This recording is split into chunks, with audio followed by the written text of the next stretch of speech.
The street in Gojongdong was still half asleep when the first curls of smoke rose from the window of the small two-story building. It was a warm Sunday morning, May 21, 1989, and neighbors were used to shouting from the apartment upstairs. But this time the noise was different, a faint crackle, a smell of burning cloth, and the eerie silence that follows a scream.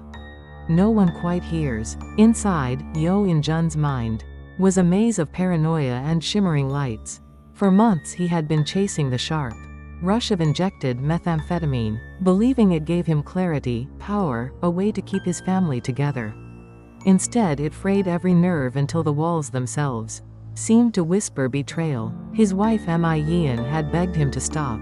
His young sons had watched in silence as arguments erupted night after night. That morning, with dawn sliding through the curtains, the whispers in his head became orders.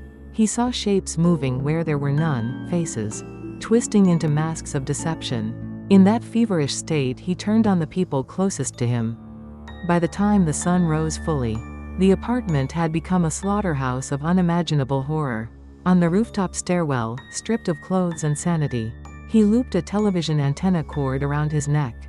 The world tilted, then went black. Down below, a neighbor climbed the stairs after smelling smoke. What she found would haunt her for decades: a door half open, scorched bedding, small bodies still and pale, the killer's own life already snuffed out above. Police arrived minutes later. Sirens sliced through the sleepy neighborhood.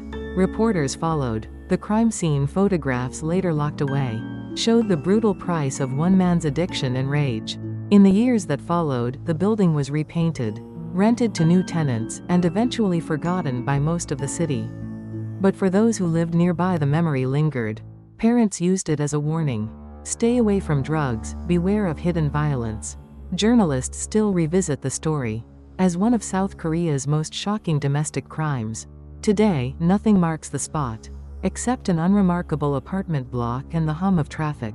The alley is narrower than you'd expect, lined with convenience stores and coffee shops. Passers-by scroll through their phones, unaware of the ghosts that once filled the stairwell. Only the older residents glance up at the windows and remember the day when smoke rose. And the headlines spoke of a family annihilation, born of methamphetamine and madness.